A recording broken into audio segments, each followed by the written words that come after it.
ஹரே கிருஷ்ணா கிருஷ்ணா கிருஷ்ணா ஹரே ஹரே, ஹரே ராமா ராம ராம ஹரே ஹரே. குட்டி கதைகள் 416. இதில் மனிதன் என்பவன் தாழ்ந்த மிருகங்களைக் காட்டிலும் உயர்ந்தவன் ஆவான் எனும் விளக்கம். முன்பு ஒரு சமயம், அதாவது 1968ஆம் ஆண்டு டிசம்பர் மாதத்தில் லாஸ் ஏஞ்சல்ஸ் கிருஷ்ண மையத்தில் ஸ்ரீல பிரபுபாதருக்கும் சில விருந்தினர்களுக்கும் இடையே நிகழ்ந்த உரையாடல் காண்போம். விருந்தினர் கேட்டார், இப்பொழுது மிருகங்களை மனிதர்கள் சாப்பிடவில்லை என்றால் அவை பசியாலோ அல்லது வேறு ஏதாவது ஒரு காரணத்தாலோ வாடி இறக்கக்கூடும். அதற்கு ஸ்ரீல பிரபுபாதா கூறினார், மிருகங்கள் வாடி இறப்பது குறித்து நீங்கள் ஏன் இவ்வளவு கவலைப்படுகின்றீர்கள்? நீங்கள் உங்களை கவனித்துக் கொள்ளுங்கள். இது போன்ற பித்தலாட்டக்காரராக இருக்காதீர்கள்.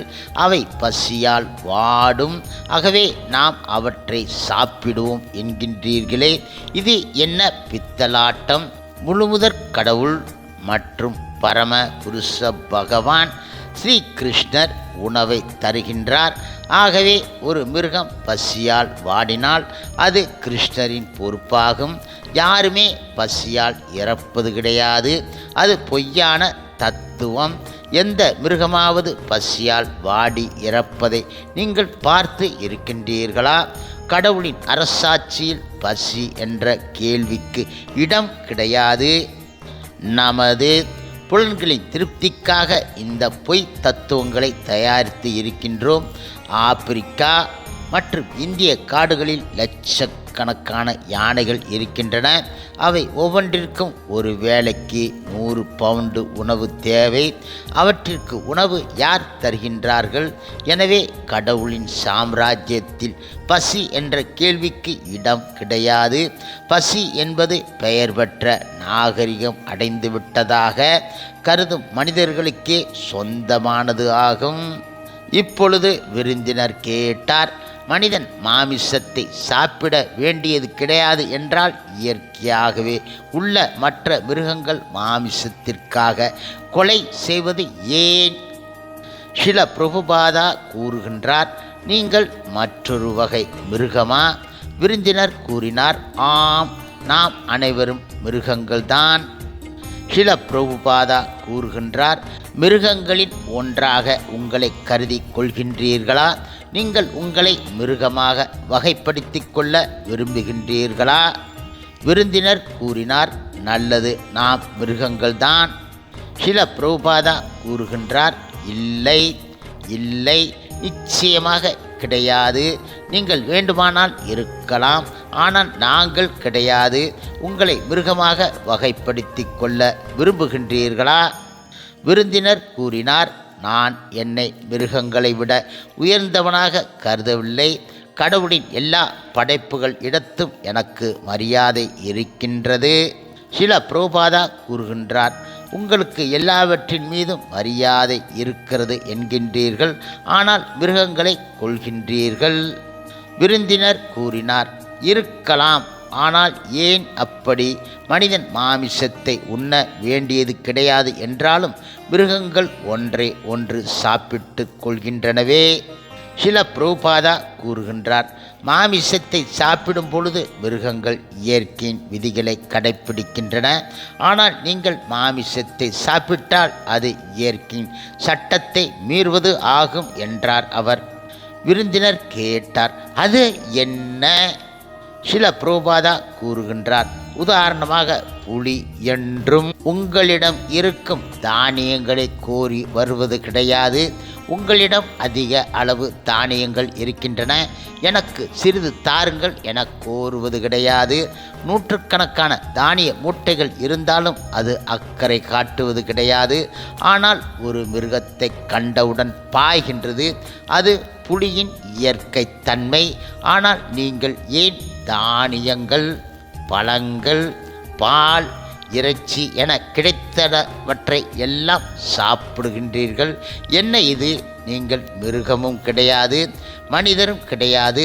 உங்கள் மனித பிறவியை தவறாக பயன்படுத்துகின்றீர்கள். நாம் உண்ணத் தகுந்தது எது என நீங்கள் சிந்திக்க வேண்டும். புலி மாமிசத்தை சாப்பிடலாம், ஏனென்றால் அது புலி. ஆனால் நாம் மனிதர்கள், நமக்கு கடவுள் அளித்த தானியங்கள், காய்கறிகள், பழங்கள் முதலியன போதிய அளவு இருக்கும் பொழுது நாம் ஏன் அப்பாவி மிருகங்களை கொல்ல வேண்டும்? இதுவே மனித தன்மை. நீங்கள் ஒரு மனித மிருகம். உங்கள் மனிதத்தன்மையை மறந்தால் மிருகமாக கருதப்படுகின்றீர்கள். எனவே நாம் சாதாரண மிருகம் கிடையாது. நாம் மிருக குணங்களை பெற்ற மனிதர்கள். நாம் நமது மனித தன்மையின் தரத்தை உயர்த்திவிட்டால் நமது வாழ்க்கை குறைவு அற்றதாக அமைந்துவிடும். ஆனால் நாம் மிருகமாகவே நடந்து கொண்டால் நமது வாழ்க்கை குறைகளை உடையதாக அமைந்துவிடும். அதனால் நாம் நமது மனித உணர்வினை மேன்மைப்படுத்தி கொள்ள வேண்டும். அதுவே கிருஷ்ண உணர்வு ஆகும். பகவான் கிருஷ்ணரால் தரப்பட்ட பல்வேறு உணவு வகைகளை சாப்பிட்டு நீங்கள் நல்ல முறையில் அமைதியாக நல்ல ஆரோக்கியத்துடன் வாழ வேண்டும் என்னும் பொழுது ஏன் மிருகங்களை கொல்ல வேண்டும்? அது மட்டும் இல்லாமல் விஞ்ஞான பூர்வமாக கூட உங்கள் உடல் காய்கறிகளை சாப்பிடக்கூடிய வகையில் பற்களை பெற்று இருக்கின்றன. இயற்கை அவ்வாறு படைத்து இருக்கின்றது. புலி வேறு ஒரு மிருகத்தை அடித்து கொலை செய்ய வேண்டும். அதனால் அதற்கேற்ற நகங்களும் பற்களும் வலிமையும் பெற்று இருக்கின்றன. ஆனால் உங்களுக்கு இது போன்ற வலிமை எதுவும் கிடையாது. புலி போன்று நீங்கள் பசுவின் மீது பாய்ந்து கொள்ள முடியாது. எனவே நீங்கள் மாமிச கிடங்கு தயாரித்து வீட்டில் உட்கார்ந்து இருக்க வேறு யாராவது பசு வதை செய்தால் நீங்கள் அருமையாக சாப்பிடுகின்றீர்கள். இது என்ன செயல்? உங்களால் புலியை போன்று பசுவின் மீது பாய்ந்து அதை கொன்று சாப்பிட முடியுமா? உங்களால் முடியாது. விருந்தினர் கேட்டார், அப்படியானால் உங்களுக்கு இயற்கையின் விதிகளில் நம்பிக்கை கிடையாது. நான் இயற்கையின் நியதி எல்லோருக்கும் சரி சமமாக பொருந்தும் என நினைக்கின்றேன். ஸ்ரீல பிரபுபாதா கூறுகின்றார், இயற்கையின் விதியால் புலி ஆனது அவ்வாறு உருவாக்கப்பட்டு உள்ளதால் அது அவ்வாறு செய்யலாம். ஆனால் நீங்கள் அதை செய்ய முடியாது. ஏனென்றால் உங்கள் இயற்கைத்தன்மை வேறு விதமானது. உங்களுக்கு சிந்திக்கக்கூடிய சக்தி இருக்கின்றது. உங்களுக்கு மனச்சாட்சி இருக்கின்றது.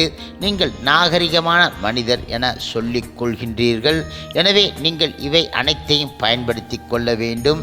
இதுவே கிருஷ்ண உணர்வு. இது குறையற்ற உணர்வாகும். மனித வாழ்க்கை உணர்வினை மேன்மைப்படுத்தி கொள்வதற்காக உள்ளது. அந்த மேலான உணர்வே கிருஷ்ண உணர்வாகும். நாம் புலி உணர்வுடன் தொடர்ந்து இருக்கலாகாது. ஏனென்றால் அது மனித தன்மை ஆகாது.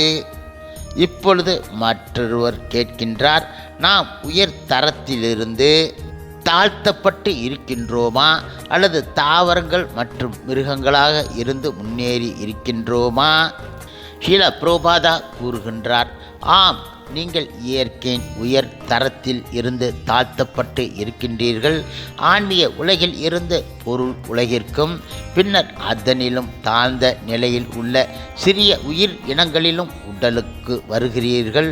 இங்கிருந்து முன்னேற்றம் கண்டு மறுபடியும் மனித பிறவியை பெறுகின்றீர்கள். உங்களது மேன்மையான உணர்வை உபயோகப்படுத்தினால் நீங்கள் மேலும் உயர்ந்து கடவுளை சென்று அடைகின்றீர்கள்.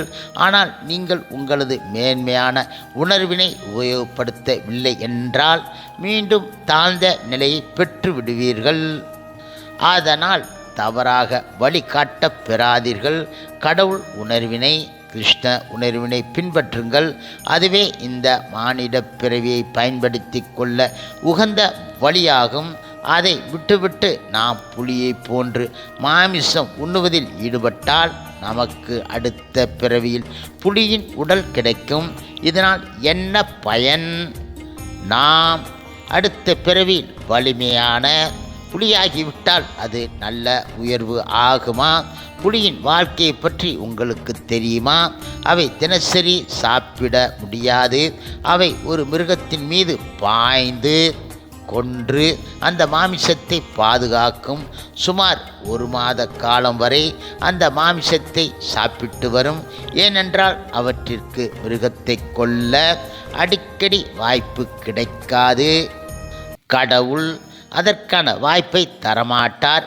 இது இயற்கை. காட்டில் எங்கெல்லாம் புலி இருக்கின்றதோ அங்கிருந்தெல்லாம் மற்ற மிருகங்கள் ஓடிவிடும். இது தற்காப்பு தான். எப்பொழுதாவது புலி மிகவும் பசியுடன் இருக்கும் பொழுதுதான் கடவுள் அதற்கு ஒரு மிருகத்தின் மீது பாய்ந்து கொள்ளும் வாய்ப்பு அளிக்கின்றார். புலிக்கு உண்ண தினசரி அதிக சுவையான உணவு பண்டங்கள் கிடைப்பது கிடையாது. இந்த மாதிரி வசதிகள் எல்லாம் நமது மனித பிறவிக்கு உரியதாகும். ஆனால் நாம் அந்த வசதிகளை தவறாக பயன்படுத்தினால் பின்னர் வலிமையான பாய்ந்து கொள்ளும் திறமை பெற்ற புலியின் வாழ்க்கைக்கு தாழ்த்தப்பட்டு விடுவோம். ஹரே கிருஷ்ணா ஹரே கிருஷ்ணா கிருஷ்ணா கிருஷ்ணா ஹரே ஹரே, ஹரே ராமா ராமா ராமா ஹரே ஹரே. ஸ்ரீல பிரபுபாதரின் சேவையில் இஸ்கான் பக்தர்கள்.